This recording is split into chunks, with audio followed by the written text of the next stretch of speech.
Are you a brand new real estate investor and you're still struggling trying to get your very first deal done because you don't have the funding and the money to do it? Or are you a wholesaler and you've wholesaled some deals, you got some assignment fees, but there's some deals that you want to stay in, but you can't stay in the deals because you don't have the money to fund the deal? Or are you a seasoned real estate investor and you just want more funding so you can do more deals at really super cheap interest rates?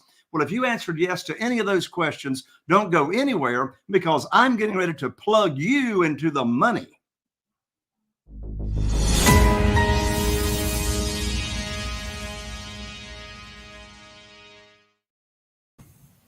Well, welcome to another episode of the Private Money Academy podcast. I'm Jay Conner, your host, also known as the Private Money Authority. And if you've been tuning into the show, you know I always have such amazing guests and experts come here on the show. Today is no exception. My good friend and guest, she is what's known as the epitome of being a virtual investor, investing in properties all across the nation in markets that she has never even been in herself in person. But before I bring my guest on to talk about virtual wholesaling and being a virtual investor, I've got a free gift for you just for showing up here on the show. And that is, I want to send you a free copy of my new book, which is titled Where to Get the Money Now, How and Where to Get Money for Your Real Estate Deals Without Relying on Traditional or Hard Money Lending. So this book will plug you in step by step how to quickly get private money for all of your real estate deals and have extra money sitting on the shelf. You're actually going to have a good problem. You're not going to be able to put all the money to work. This will show you step by step how I went from having no private money to over $2 million in private money for my deals in less than 90 days. I'd love to autograph a copy for you, ship it out to you. The book is free, just covers shipping and handling. You can get it at www.jayconner.com/book. That's www.jayconner.com/book, B-O-O-K. Well, my good friend today is a real estate investor, and she's got what we call a servant's heart. She has got a put people first approach to business. Now, she has invested in hundreds and hundreds of properties in her career. And when you hear how young she is, it doesn't even sound fair. But anyway, she's invested in all these properties over her career, and she's got a very, very special and unique reputation of being a what's called successful virtual investor, having not lived in many of the states that she has invested in properties.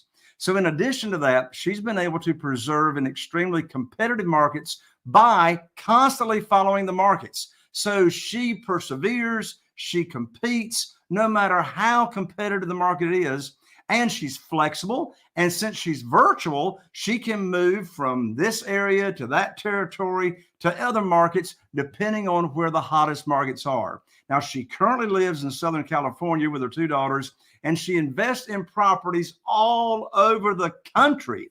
And with that, I'm so excited to have as my guest here on the show, my dear friend, Miss Lauren Hardy. Lauren, welcome to the show. Hello. Thanks for having me. You're welcome. How is it out in California today? It is nice. It's sunny, but the weather's a little crisp and cool. It's nice for almost December. That's awesome. That's awesome. Well, Lauren, I know that all of our listeners really want to hear the nuts and bolts about how you're able to virtually invest in properties. I mean, how do you find them in other markets? I mean, what kind of team do you have to have in place and all that kind of stuff? And I want all of our listeners to also know that you're going to be giving away here on the show a free course on wholesaling, but we'll give that out a little bit later. So before we jump into all of that, I'd love to start with Lauren. How did you get started in real estate? Well, I got started in real estate almost 10 years ago, 9 years to be exact. I got started mainly because I just didn't want to have a corporate job anymore. I didn't want to, check into my 8 to 5. I had just had my first child, Reese, at the time. And I learned very quickly, that being a mom and having a full-time corporate job with an hour commute is very, very difficult. And as soon as I became a mom, I said, this is not for me. I got to find a way to get out of this, grind. So I was fortunate that my brother had started flipping houses in the local market in Orange County at the time. And he just made the suggestion, why don't you try flipping houses like I do? I had no interest in real estate investing per se or house flipping at the time. I didn't even really know what my brother did. I never really paid attention. But I said, wait, I don't have to have a full-time job. Like I can stay home and probably do this while working from home or with my kids. Sign me up, whatever it was. So that was the beginning of a very, very long journey, which I'm sure we're going to get into today.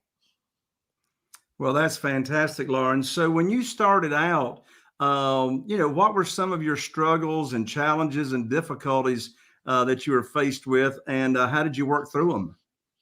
Well, when I first got started, I had to still work my full time corporate job because between my husband and I, which I am now divorced, so to give you some context, I was married then, and between my husband and I, we weren't making a ton of money. We were dual income, and we both needed those incomes.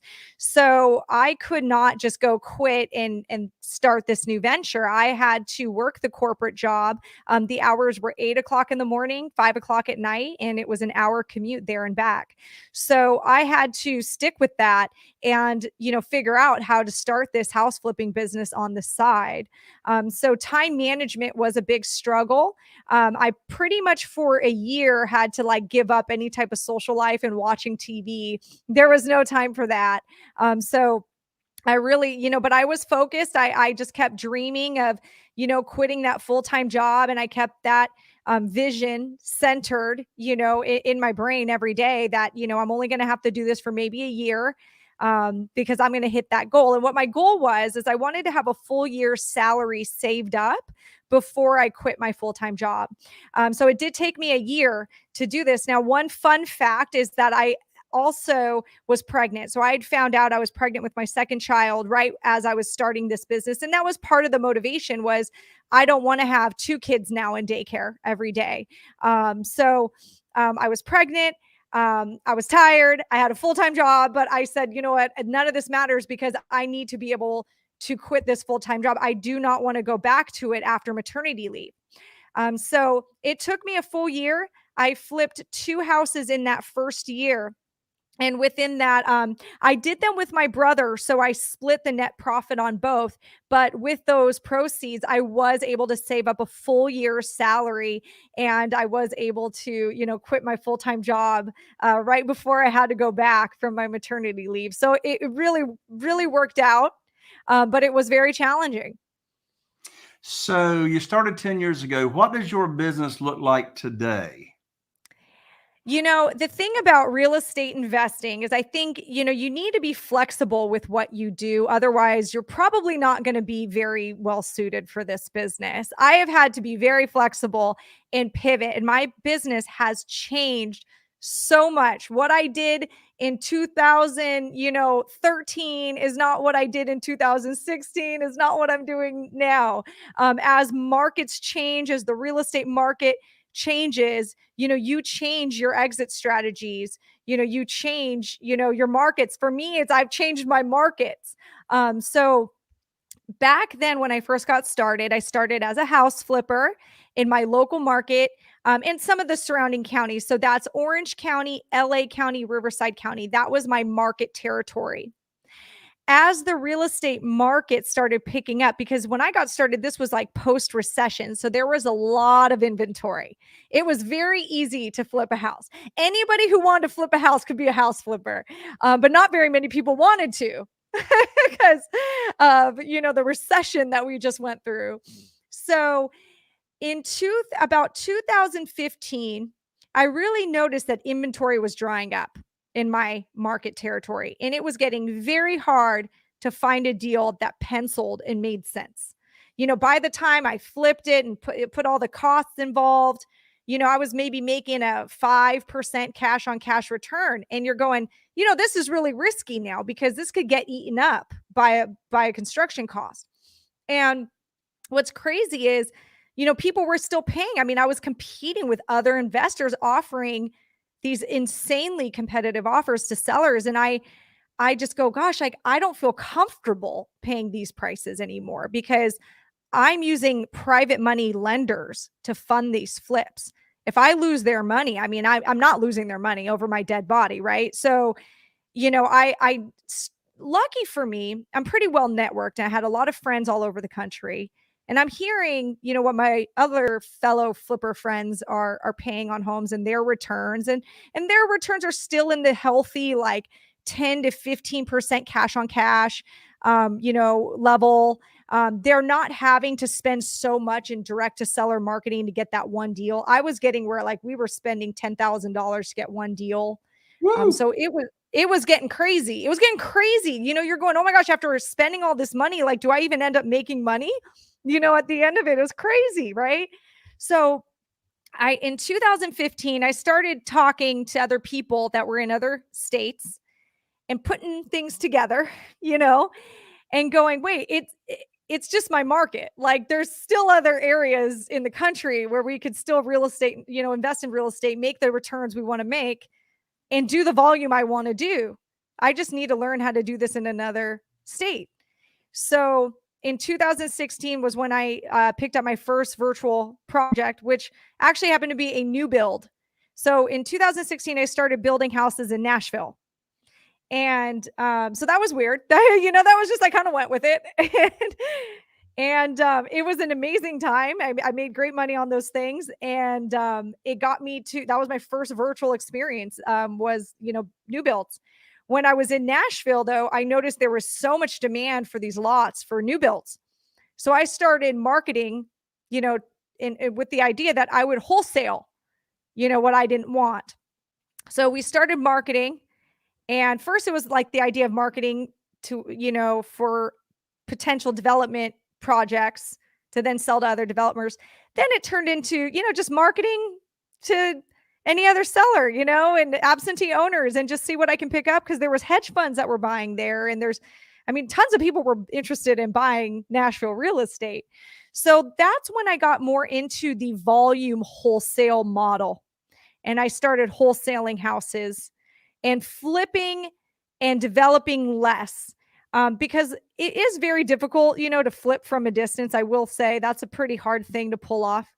Developing's a little easier for different reasons, but that's when it's turned into more of a wholesale model. From there, I actually pivoted to a different market. Nashville started getting very competitive. Nashville returns started shrinking. And, I realized I need to pick an area that's not like California, not like Nashville, because they're kind of similar in their extremely just hot, like, on the map for very desirable areas to live right now. Let's pick like your more bread and butter, middle America area that's like, just not in the news for anything. So I picked Oklahoma City. It's a good landlord rental market. Prices have been relatively stable in that market. So I picked Oklahoma City, and actually I've been in Oklahoma City ever since. I'm now in like 3 other markets, but Oklahoma City is one of my main ones. So now my business, let's fast forward 9 years later, I'm focused on wholesaling right now. And I do have the goal of 2022 to start getting into syndicating multifamily deals. But right now it's strictly virtual wholesaling. And the reason I'm just virtual wholesaling right now, I'm not getting in any flip projects, is I actually coach wholesaling now. I coach virtual wholesaling. I have a course. So I use my virtual wholesaling business as a test kitchen for my coaching program. So I'm very, very just niche focused on virtual wholesaling and 4 markets that are kind of different from each other. So I've got a lot of variety. I got a lot of real hands-on experience, and then I'm able to better serve my students in my coaching program on how to virtual wholesale. So that's awesome. What I do now. Yeah. That's awesome, Lauren. Just in case we've got some listeners that have to jump off early, I want everybody to go ahead and get the website where they can get your free wholesaling course that you're giving away. And that's at www.laurenhardy, LAUREN, Hardy, HARDY, CO.com. That's laurenhardyco.com. And you even got a flip calculator and you've got a seller script there as well, don't you? We got lots of freebies in there. Yep. That's awesome. That's awesome. Thank you for offering that to our listeners. Now, this virtual wholesaling thing is very, very intriguing. First of all, how do you choose? I mean, it's easy to choose a market you need to leave if you're not making money, but how do you choose a market and research it to where it's a market that you want to go to? Where do you find the information and the facts and the statistics? And what's your criteria? Right, right. So it really depends on your objective. What is your long-term goal? So I'm going to stick with more of my student base. So primarily the students that come to me, they want a wholesale. They want a wholesale at volume. They want to quit their full-time job and they want, to replace it with, steady income of doing wholesale deals. So if wholesaling is your end goal, you need to pick a market that's conducive to wholesaling. If you are like wanting to develop houses one day and build houses one day, well, you need to pick a market that is conducive to development, where you see that there is a demand for home, for houses. And development is the thing I call a developers market. Like, development is the thing there to do. So if we can, let's pick one, for the sake of this show, pick one exit strategy. And I'm going to choose wholesaling, assuming that that's, what you might look to do and you're looking for a market to wholesale in. That sounds good, Lauren. Now, before you go forward, let's make sure everybody's on the same page. Give everybody your definition of what a wholesale deal is and what makes it a wholesale deal. Perfect. So wholesaling is when you get wholesaling a house. Let's say wholesaling a single family residence is when you get a property at a discount and then you turn around and you sell your contract to that property to an end buyer. So you're not traditionally, you are not closing on the house with your own money. You are selling that contract before you even have to. So we will get a purchase contract on a property. And what I'm doing is I'm turning around and I'm going to market my equitable interest. So what that's called is equitable interest. And I'm going to sell my equitable interest for a fee. We call that a wholesale fee. So wholesaling is just a jargon term. If you talk to an attorney who's not specialized in our business, they're going to look at you with a blank stare and not know what you're talking about. What you want to call it is contract assignments. Then an attorney is going to perk up a little bit and know what you're talking about. So I'm assigning my contracts for a fee. Excellent. Excellent. All right. I interrupted you, but I wanted to make sure we're all on the same page. So go ahead. Oh, perfect. I'm glad you did. So assuming that that is the exit strategy that you want to do, when you're picking a market, you're going to look at two things. Okay. It's going to be data in two categories. There's statistical data, which is actual data you can pull and it's numbers, right? But then there's also gut feelings. I like to put some weight on gut feelings. I just think that's a good term for it, right? So the first thing when you're picking a market, and it sounds kind of crazy, but it's so simple and it's in the gut feeling category, is I want to find the proof of concept. What I mean by that is, are there other people in this market doing what you're trying to do? That it's as simple as that. Can you go and easily find 5 people that are wholesaling 5 houses a month? Relatively easy. Now, Can how you do you go on find them? you can go on Facebook and type in the market you might be interested in. So let's assume you have 5 markets that you might be interested in. And the reason you're interested in these 5 markets is because you went to college at one, you live in one, I don't know, your friend moved to one, like you have some ideas of markets. You heard one is doing really well right now. These are all the reasons people come to me with different market ideas. Start with that. And in those markets, you can go to Facebook and look up and see if those markets have a real estate investment association Facebook page. Usually all of them do. Most major metros do, even the smaller metros do. So start there and look to see if people are posting deals. You'll know the wholesalers that are posting deals. They'll say, I've got a contract on a house, and they usually post a picture and they write, some of the deal statistics and facts and what they're asking for. So if you can, with relative ease, find the proof of concept, that's your first step.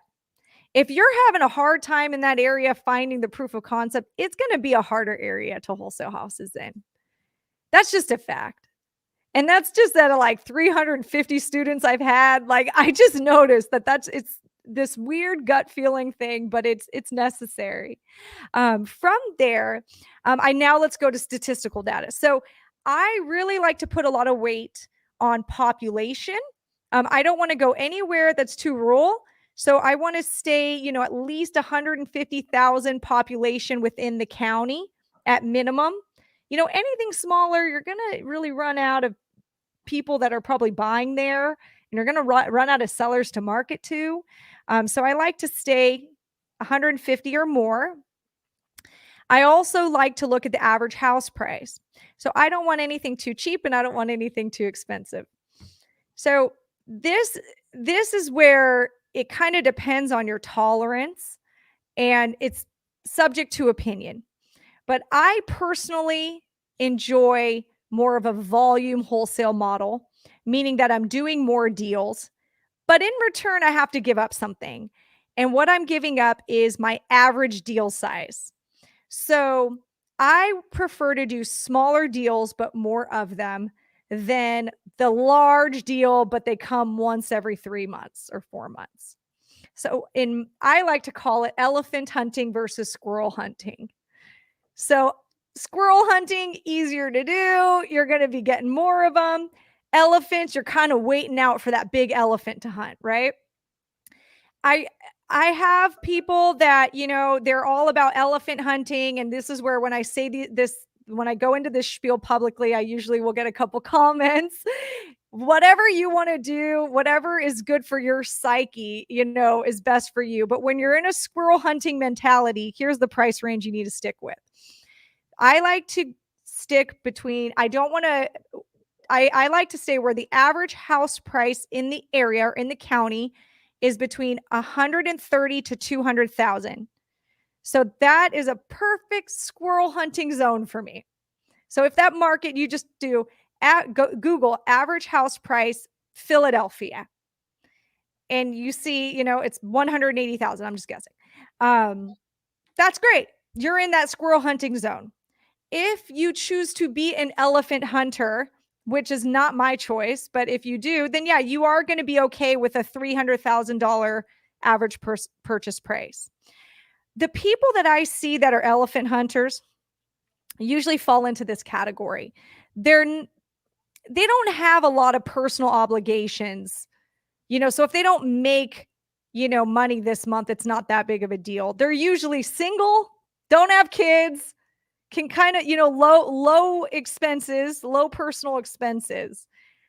Those are the best elephant hunters, and good for you. I have got 2 kids. I've got mouths to feed. So I need to see psychologically checks coming in. I just need that. Me psychologically not seeing checks coming in, but knowing there's a $60,000 check in 38 days, all I'm thinking of is if that deal falls apart, I'm not going to be able to pay my, kids' expenses. Like, that's all I'm thinking about for 38 days. And I'm having a heart attack. I'm not sleeping at night, and I don't want that life. So back to, my point here is you got to understand your psychology and what kind of business do you want here? What do you want to be in? For me, if you are in the squirrel hunting business, that $130,000 to $200,000 purchase price average is a real sweet spot for that. So hopefully that gives you an idea. Yeah. Now, Lauren, just to be sure we understand, the 130,000 to 200,000, are you talking the after repaired value of the house or your purchase price as a wholesaler? What I'm saying is in the territory, because we're talking about what market, like picking a market. So say you have, give me a market name. Now, Why don't we say Irving, Texas? Irving, Texas, perfect, right? I want to know that the average house price in Irving, Texas is between 130 and 200,000. Okay, define price. The average, literally the average purchase price of property in Irving, Texas. So if That's what you, they're selling. That's what they're selling for. on average, yeah, that's, There and you that go. is like on the market, Right. on Yeah. average, just That's what I mean. average On the market price. On the market on the price. market price. In Yeah. in the multiple in the multiple listing service. Yep. Yep. And you can find that, Zillow has a great page for this. So if you just Google literally average house price Irving, Texas, usually Zillow will be the first or second, and it's the Zillow market page. And I love that Zillow market page. It gives you sort of like a little summary of Irving, Texas, and it'll say average house price is 150,000. So that's what I'm looking for. Gotcha. So I just had another question come to my mind that I want to jot down real quick and make sure that I ask you. Now, what is in that 130,000 to 200,000 average prices? What is the average wholesale fee or contract assignment fee that you're seeing that wholesalers are able to get? Yeah. So amazing question. So on average, it's actually more of a percentage. I'm going to give you a percentage because you can take that with you wherever you go. What I've noticed from high volume wholesalers that I network with, talk to my students and myself, is on average wholesale fees tend to be about 10% of the sale price to the end buyer. So not so much, doesn't really so much have to do with the, ARV or anything like that. It's more of what you sold it to the end buyer at. They're usually around 10%. So you're talking about like if I'm a wholesaler and you are another real estate investor. So wholesalers, buyers are other real estate investors that's got the cash to take the deal down and close on that contract, right? Mm-hmm. So you're saying the average is 10% of whatever you sell it to the other real estate investor for? Yes.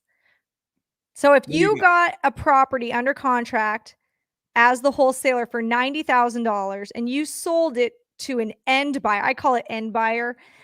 You sold it to an end buyer for 100,000. You'd like to expect $10,000 as a wholesale fee. There Now, you are you go. going to always get it? No, because you might not have negotiated well enough, and the end buyer doesn't want to pay what you want them to pay. I mean, some of this is just subject to your negotiation skills or abilities with the seller and buyer demand. But you would like to see, I like to use 10% as a benchmark, because if you see yourself on average lower than that, there's two things happening. You either need to fix your machine, there's something wrong with you, or you're just in a saturated area. You're in an area where there's a lot of other wholesalers going after the same houses.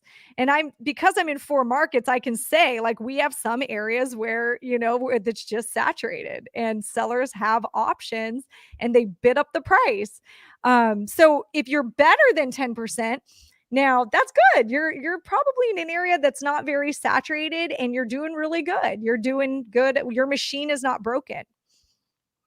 Lauren, this side of COVID has presented us with a very, very interesting market. Inventory is still pretty much tight across the nation. Mhm. I've been in this business full time since 2003, and it's more of a challenge today, at least in my little teeny tiny market, to find a deal because of inventory than it was, leading up. So, with that in mind, what are your favorite or your best way that you like today on locating sellers, locating deals? Yeah, I mean, inventory is a problem across the board, but I am still going direct to seller, and we primarily focus on text message blasting and TV ads right now. Yeah, But I've got some, you and I've got some fellow friends that have really I mean, I got one friend, you probably know who I'm talking about, in the Philadelphia area that is investing $40,000 a month in TV ads. I believe it. That's That's crazy. that's a lot of TV. That's a heavy, yeah, that's a heavy budget. I think mine is about 7,000 a territory. Right, right. So But they're pretty I want expensive. our listeners to know you don't need a 40,000, a 20,000, a No. 10,000, or even a $5,000 a month budget, to get started if you haven't. One of my most consistent ways that I'm getting leads here in my small market is actually Facebook leads Oh. and Google. Google leads are the most valuable because those motivated sellers are looking for us. They're searching, buy my house fast, sell my house Mhm. fast, and that kind of thing. So, what kind of team do you need in place in an outside market to make a virtual wholesaling business work? Yeah. So, you're going to start small. You're not going to start overnight hiring a bunch of people and being, fully sustainable in your own market. You're going to have to rely on some partners at first. So, I tell all my student base, at first, you want to find another wholesaler to work with as a joint venture partner. So I call that your JV partner. And that's your first mission, is to find 1 to 3 JV partners that you can work with regularly until you really got that market figured out. And that's going to take 5 to 10 deals for you. Even us being, I've been doing this for almost a decade, and we still use a JV partner every time we go into a new market, because every market has nuances that would take you forever to learn on your own, but you work with a JV partner and you'll figure it out in 5 deals, and that's worth it because time's money. So my first recommendation, you definitely want to get a JV partner, and that person is going to help you, go and do the inspection and walk buyers through, and anything that requires like boots on ground, right? That is your first person that you need. Once you start phasing out where you don't need a JV partner anymore, maybe you've built your own buyers list to a point where you can move deals on your own. You can replace those activities that the JV was doing with what I call a runner. So I'm the runner. I made up the term. I don't even know. Maybe someone else made it up.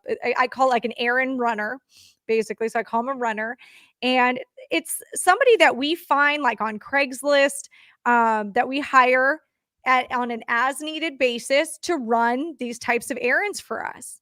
And we train them. We train them how to walk through a property and take the photos, and walk buyers through the property and handle buyer walkthroughs.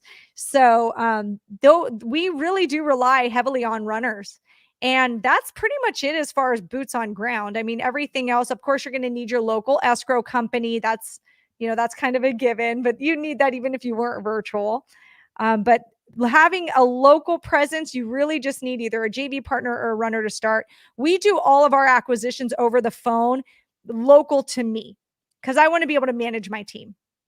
So we don't need, a local acquisition person. We do everything over the phone.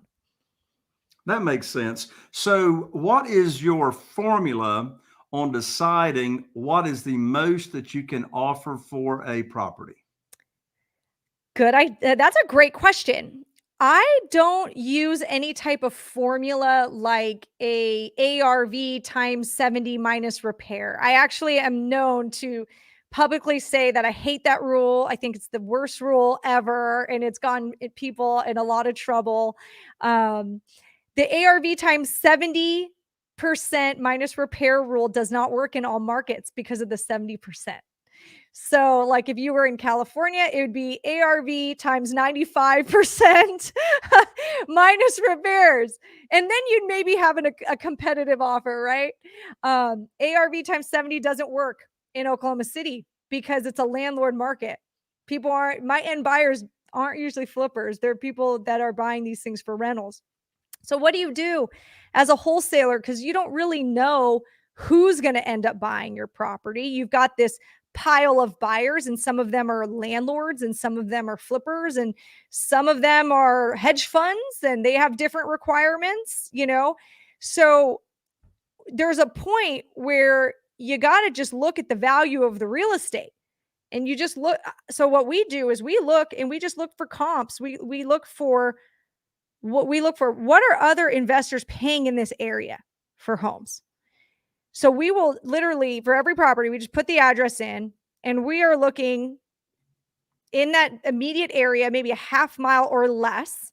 And we want to find the obvious investor purchases, the fixer-upper homes, the sales that went to the LLCs. We look at that pricing right there, and we try to compare our house to those properties to see where our fares, where ours, match up.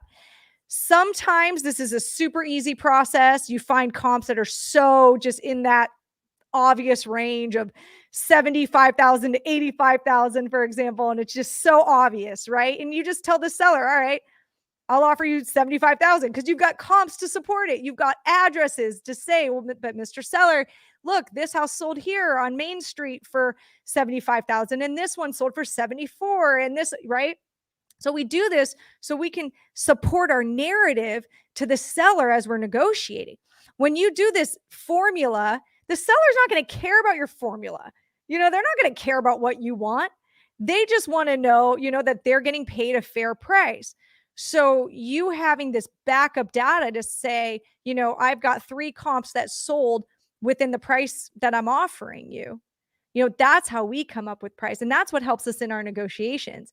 One of the things that I see newbies do, and we always crush them in our market, or my newer students as well, and I crush them and I beat this thought out of them, is they use formulas.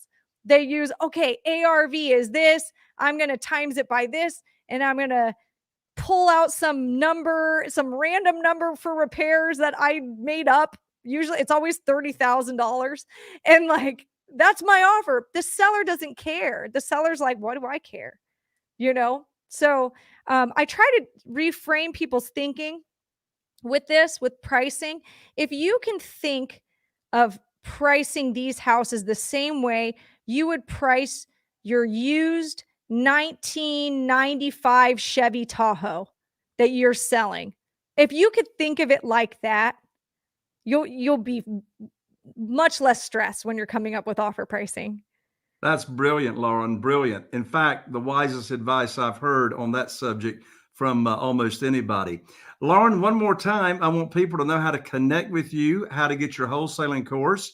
And that's again at www.laurenhardy, LAUREN, Hardy, HARDYCO.com. And parting comments there, Lauren. Well, I just want to thank you so much, for allowing me to hang out with you today. And I do think, when it comes to the offer pricing thing, that is something that I am very, very passionate about. So if you guys do need any help, also know that on YouTube, I've got a bunch of videos where I comp out houses and I come up with offers on homes live, on the spot, not planned out. And you'll see my thinking process and I talk out loud. So if you go on YouTube and you just search Lauren Hardy, you'll find my YouTube channel there. There's a bunch of virtual wholesaling videos there. That's great. Lauren, thank you so much for taking the time to share your experience and your expertise with me and the listeners. Thanks for having me. All right. There you have it, folks. Another episode of the Real Estate Podcast Academy. And we always appreciate you subscribing, rating, and reviewing. If you're watching this on YouTube, be sure and subscribe and ring that bell so you get notified every time that we go live with a new episode. So wish you all the best. Looking forward to seeing all of you right back here on the next Private Money Academy podcast.